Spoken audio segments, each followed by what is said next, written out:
पाकिस्तान के मायानाज स्नाइपर राजा ज़ीशान हैदर की हंगामा खेज दास्तान। वतन दुश्मनों से नबर्द आज़मा राजा ज़ीशान हैदर उर्फ SS और उसके जिगरी यार सरदार खान की मौत की आंखों में आंखें डालकर अपने वतन की बका के लिए जिद्दोजहद। कदम कदम पर सनसनी और असरार के रंग लिए ऐसे वाक़यात कि सुनने वालों के सांस थम जाएं। स्नाइपर और स्पॉटर के बाद हाजिर खिदमत है इसी सिलसिले की नई कड़ी, स्नाइपर का तीसरा हिस्सा शूटर।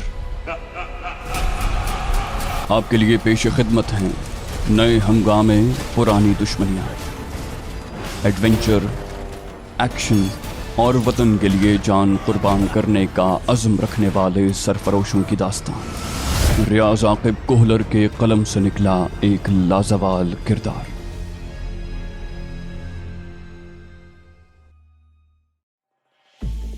सतीश वहां पहुंच गया था। उसने चेहरा मफलर से ढांपा हुआ था क्योंकि हमने पहले से तय किया हुआ था कि एक गुंडे को लाजिमन छोड़ेंगे ताकि वो मोहन तक हमारा पैगाम पहुंचा सके। सतीश जूं ही कार से उतरा, मैंने फौरन इशारा करते हुए कहा, तुम रुकमनी को कार में बिठाओ, उसे मैं अपने साथ पाली लेकर जाऊंगा। बल्कि ऐसा है कि उसके घर वालों को भी साथ चलने का कह दो, वो मेरे पास महफूज रहेंगे। यहाँ तो वो मोहन साला उन्हें नुकसान पहुंचा सकता है और अब वो मेरे होने वाले सास ससुर हैं। सतीश ने कहा, ठीक है बॉस, और मंसूबे के मुताबिक कार आगे बढ़ाई और रुकमनी के घर के पास रोक दी। अजीत ने धमकी उगली, तुम अपने दामन में अंगारे समेट रहे हो बालिक। मैंने पिस्तौल की नाल उसकी तरफ सीधी करते हुए कहा, मेरी खैरखाही रहने दो और अपने गुरु के बारे में सच उगलना शुरू कर दो।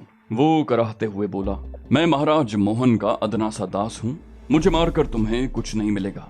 ना इससे तुम्हारी बहादुरी साबित होगी और ना महाराज मोहन भिमानी का कोई नुकसान होगा। एकदम मेरा हाथ घूमा, जोरदार थप्पड़ ने उसका मुंह लाल कर दिया था।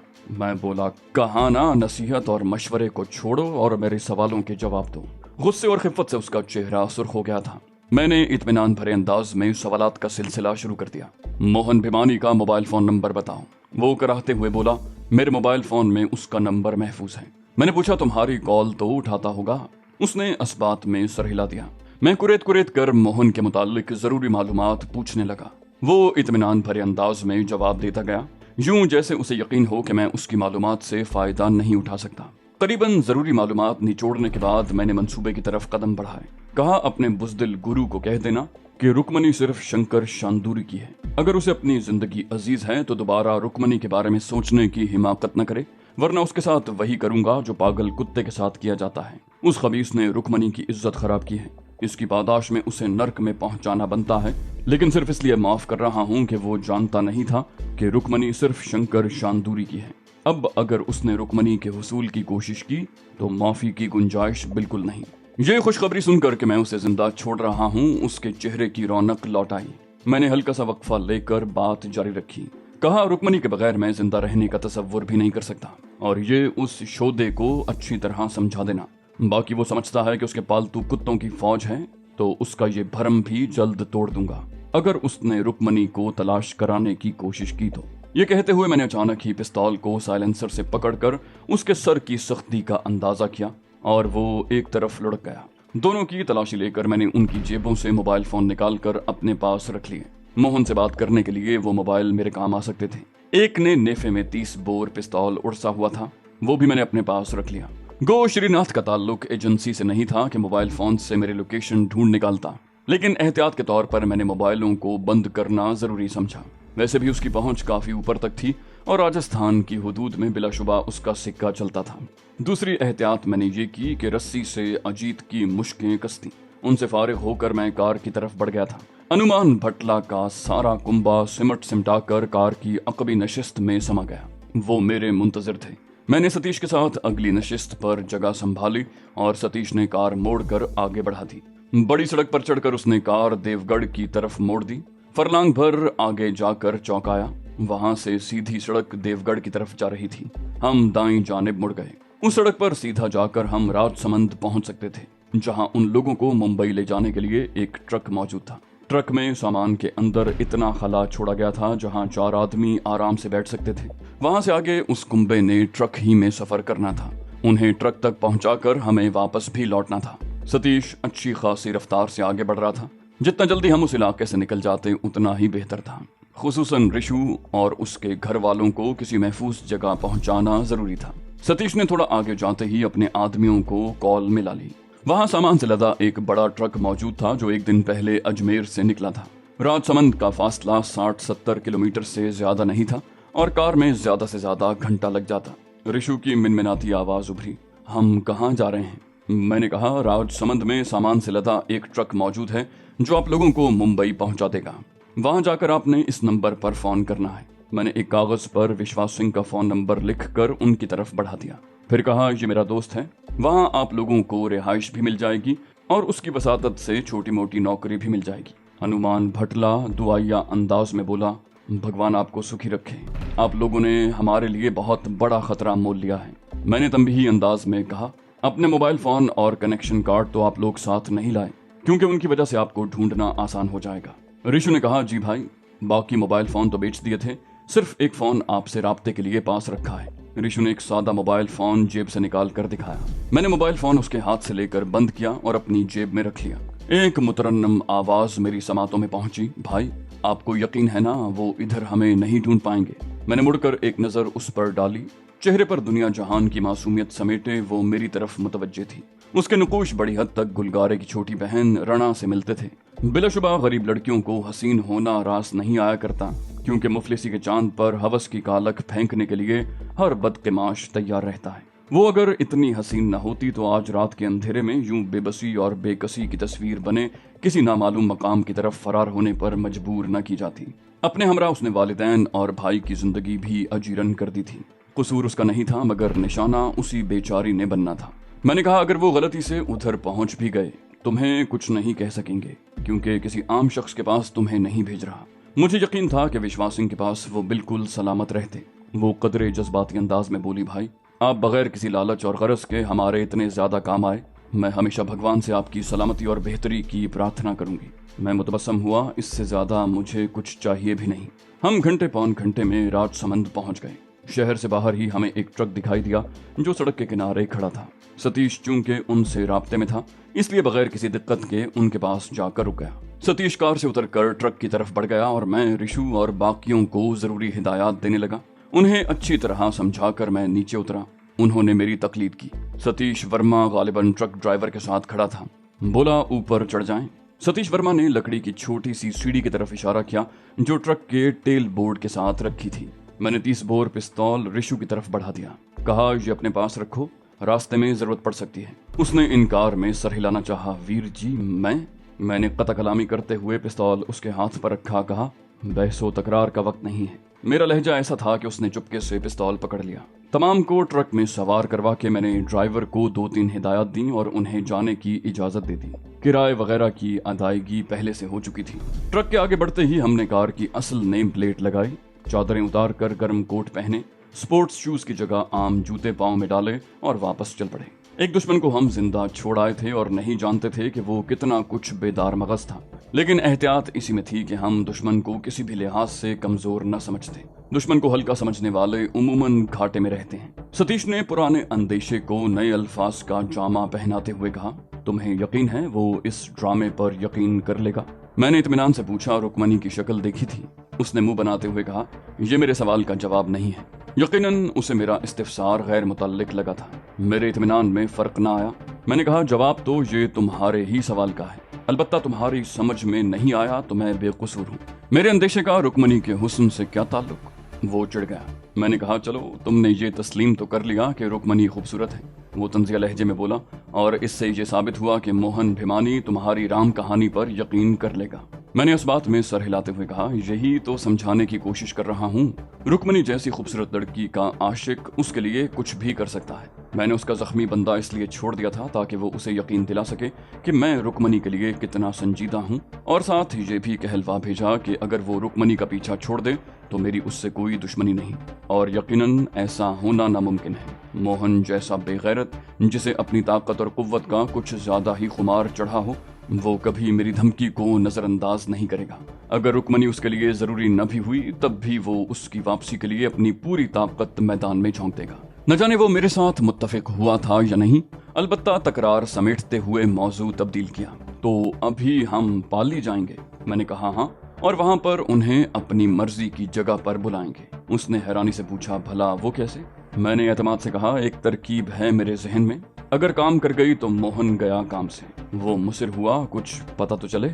मैंने कहा, जानते हो ना, मोबाइल फोन से किसी भी जगह का पता चलाया जा सकता है।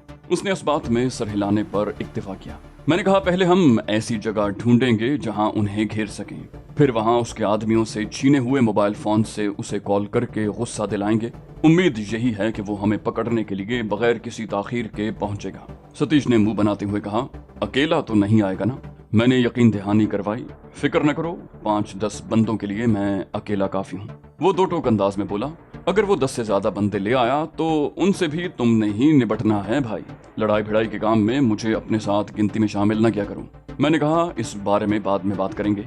उसे चुप करवा के मैं आगे का लाहे अमल सोचने लगा। सतीश का ये कहना कि वो 10 से भी ज्यादा बंदे ला सकता है मुझे फिक्रमंद कर गया था। सतीश अच्छा जासूस था, लेकिन मारकुटाई उसके बस का रोग नहीं था। इस मामले में वो आम आदमी जितना ही कारामद था। जैसा कि मैं पहले भी जिक्र कर चुका हूँ कि बाज जासूस ऐसे भी होते हैं जिनका लड़ाई भिड़ाई से कोई लेना देना नहीं होता, वो बस जासूसी के माहिर होते हैं, और सतीश वर्मा का शुमार भी उन्हीं में होता था।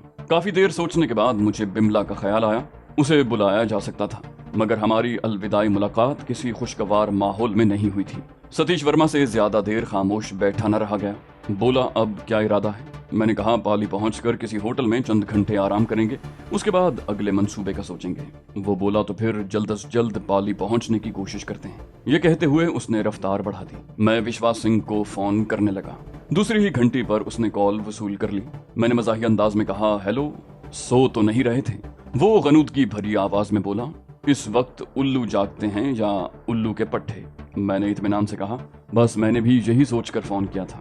वो मस्कनत से बोला, यार तू तो सरदार नहीं है, कोई अकल की बात कर लिया कर। मैंने हंसते हुए कहा, सरदार न सही, सरदार से यारी तो पाली हुई है ना, और किसी की अकल खप्त होने के लिए इतना काफी है। वो लजाजत से बोला, अगर वक्त गुजारी के लिए फोन किया है तो सुबह गपशप करेंगे। सच में यार बहुत थका हूँ। मैं संजीदा होते हुए मुद्दे पर आया और उसे अनुमान भटला के कुंबे के बारे में जरूरी हिदायत देने लगा। तफसील बताने के बाद मैंने पूछा, उन्हें अपने पास काम पर रखते हुए तुम्हें कोई तकलीफ तो नहीं होगी? वो बिगड़े हुए लहजे में बोला, सिवाय बकवास करने के तुम्हें कुछ आता भी है? अब ये पूछने की बात है। मैंने जल्दी से मौजू तब्दील किया, प्रीतो भाभी को आदाब कहना और मेरी भतीजी पद्मा को ढेरों प्यार देना। वो बोला, जिस बेचारी का तुम जैसा चचा होगा वो कहाँ सो पाएगी। दोनों माँ बेटी जाग गई हैं जनाब, ये लो बात कर लो। उसने मोबाइल प्रीतो भाभी को पकड़ा दिया। उनसे अलग सेलेक्ट करके मैंने इजाजत ली और कॉल मुनक़ता कर दी। रात के आखिरी पहर हम पाली पहुंच गए थे। एक दरमियाने दर्जे के होटल में कमरा लेकर हम आराम करने लेट गए। गुज़श्ता रात की बेआरामी के बावजूद अगले दिन हम तुलुए आफताब के साथ उठ गए थे। पुरतकल्लुफ नाश्ता करके होटल से निकल आए। किसी मुनासिब मकाम की तलाश में हम पाली शहर के मज़ाफ़ाती देहातों का जायजा लेने लगे। दूर तक फायर करने के लिए चूंकि मुझे ऊंचाई दस्तयाब थी, इसलिए मैंने ऐसी जगहों की रैकी बेहतर समझी जहां छोटी मोटी टेकरियां मौजूद हों। आखिर मैं ऐसी जगह ढूंढने में कामयाब हो गया। छोटी सी पहाड़ी जो जमीन से 150-200 फुट बुलंद थी, उसके दामन में काश्तशुदा इलाका था जिसमें गंदुम की फसल लगी थी। गंदुम के पौधों ने अभी 2-3 इंच ही लंबाई पकड़ी थी। उन खेतों के बीचों बीच छोटा सा मकान था जिसका फासला पहाड़ी से चंद सौ गज से ज्यादा नहीं था। मकान चूंकि खेतों के बीचों बीच था, इसलिए वहां तक रसाई को 3-4 फुट चौड़ा रास्ता बना हुआ था। उस पर कार नहीं चल सकती थी। नीचे उतरकर हम कच्चे रास्ते पर चलते हुए मकान तक पहुंचे। मकान की 4 दीवारी सरकंडों की बनी हुई थी, जिसकी ऊंचाई 3-4 फुट के बकदर थी। करीब से जायजा लेने पर दोनों कमरे बंद नजर आए। 1.5 किलोमीटर के फासले पर एक छोटा सा देहात था जहां 50-60 कच्चे पक्के मकानात मौजूद थे। मैंने कमरों का बाहर ही से जायजा लेते हुए ऐलान किया, ये जगह बेहतरीन है। सतीश ने पूछा, मुझे भी समझा दो कि ये जगह कैसे बेहतरीन है। मैंने नफी में सर हिलाया, कहा समझा नहीं सकता, क्योंकि ये समझाने के लिए तुम्हें स्नाइपर कोर्स करना पड़ेगा। उसने मुंह बनाते हुए कहा, तुम्हें मेरी मर्जी पर चलना था बालिक, और तुम मुझे अपने पीछे घसीट रहे हो। मैंने इत्मीनान से कहा, ठीक है, फिर तुम बताओ मोहन भिमानी को किस तरह कत्ल कर सकते हैं। गहरी सोच में डूबते हुए उसने लम्हा भर गौर किया, और फिर ऊपर नीचे सर हिलाते हुए कहा, बिल्कुल ये बेहतरीन जगह है। तुम्हारा मंसूबा काबिल अमल है। मेरे होंठों से कहकहा निकला। उसने मेरा साथ दिया। हंसी रुकते ही वो एतराफ करते हुए बोला, यार तुमने मेरे मिजाज को अपनी मर्जी के मुताबिक ढाल लिया है। मैंने मौजू तब्दील करते हुए कहा, गांव में पता करते हैं ये घर किसका है ताकि यहाँ रहने की इजाजत ले सकें। उसने मशवरा दिया, किसी से पूछ कर रहने में खतरा है कि हमारा राज फाश हो जाएगा। मैंने कहा, यहाँ रहने का राज ही तो फाश करना है। वो चिल्लाते हुए बोला, तो टीवी पर इश्तिहार देते हैं। मैंने याद दहानी कराई। भूल गया है क्या कहा था कि उन्हें यहाँ तक लाना जरूरी है और हमारा पता लगने पर ही वो यहाँ पहुँचेंगे। वो बोला, अच्छी तरह याद है, मगर वजह समझ में नहीं आ रही। मैंने वजाहत करते हुए कहा, वीर जी, जासूसी और स्नाइपिंग अलहदा मौजू हैं। हर फन की अपनी पेचीदगियां, चालें और तरीक़ाकार होता है। बाकी इस जगह के बेहतरीन होने का मतलब ये है कि यहाँ मुझे टेकरी की ऊंचाई मयसर है जिससे दूर दूर तक दिखाव मुमकिन होगा। मकान आम आबादी से हटकर है जिसकी वजह से किसी और को गोली लगने का खतरा ना होने के बराबर होगा। हदफ के गाड़ियों में भागने का रास्ता सिर्फ एक ही है जो मेरी निगरानी में होगा। वो देवगढ़ या पाली से इस तरफ आने का कसद करेंगे। यूं उनकी आमद का पेशगी पता चलाना निहायत आसान होगा क्योंकि यहाँ तक आने का खास रास्ता एक ही है। जिस मकान में हम उन्हें अपने रहने का झांसा देंगे उस तक भी गाड़ी नहीं जाती। मजबूरन उन्हें गाड़ियों को छोड़ना पड़ेगा और यूं उन्हें निशाना बनाना आसान हो जाएगा। सतीश ने कहा, हथियार उनके पास भी होंगे और अकेले के मुकाबले में उनकी तादाद ज्यादा होगी। मैंने कहा, हम उनसे किलोमीटर भर दूर बैठे होंगे और पिस्तौल की गोली 40-50 गज के बाद बेअसर हो जाती है। अगर उनके पास क्लैशनकोफे भी हुई तब भी वो 300 मीटर से ज्यादा फासले पर कारगर फायर नहीं गिरा सकेंगे। और सबसे बढ़कर मेरी राइफल पर उम्दा किस्म का साइलेंसर लगा हुआ है। उन्हें मालूम ही नहीं होगा कि फायर कहाँ से हो रहा है। वो झुरझुरी लेता हुआ बोला, स्नाइपिंग तो जासूसी से भी मुश्किल काम है यार। तुम्हारा मंसूबा समझने के लिए दिमाग ही हिल गया है। मैंने मजाही अंदाज में कहा, अगर तुम्हारी समझ में माड़ा मोटा मेरा मंसूबा आ गया है तो अपने 2 साथियों को बड़ी सड़क पर पेट्रोल पंप के करीब मुतय्यन कर दो ताकि वो दुश्मन की आमद की पेशगी इत्तला कर दें। उसने हैरानी जाहिर की, अभी से? मैंने कहा, हो सकता है हम जैसे ही उनके बंदों के मोबाइल फोन ऑन करें वो इस तरफ मुतवज्जे हो जाएं। अगर ऐसा न हुआ तो हम खुद उन्हें फोन करके मुतवज्जे करके मजबूर करेंगे कि वो हमें तलाश करने की कोशिश करें। जिस सतह के उनके ताल्लुकात हैं उनके लिए कॉल ट्रेस करना बिल्कुल मुश्किल नहीं होगा। वो बोला, चलें गांव की तरफ और मैं अपने आदमियों से बात करता हूँ। मोबाइल फोन कान को लगाते हुए वो कार की तरफ बढ़ गया। हम मोड़ काट कर वापस मुड़े और सड़क पर जाकर दूसरे रास्ते से गांव में पहुंच गए। वहां से बराह रास्त गांव की तरफ गाड़ी का रास्ता मौजूद नहीं था। इस दौरान उसने अपने आदमियों को जरूरी तफसील बता दी। आबादी में घुसते ही एक छोटी सी दुकान पर नजर पड़ी। कार रोक कर हम उतर गए। नमस्ते चाचा। बूढ़े दुकानदार को आदाब कहकर मैंने मतलूबा मकान के बारे में इस्तिफसार किया कि वो किसका है। वो फौरन बोला, पुत्र, वो मकान तो श्याम भोसले का है, मगर तुम क्यों पूछ रहे हो? मैंने कहा, चचा, हमें चंद दिन रहने के लिए मिल सकता है। वो खौफजदा लहजे में बोला, ऐसा गलती से भी मत सोचना, वहाँ रात के समय रचना कुमारी और उसके शौहर महेश के भूत फिरते हैं।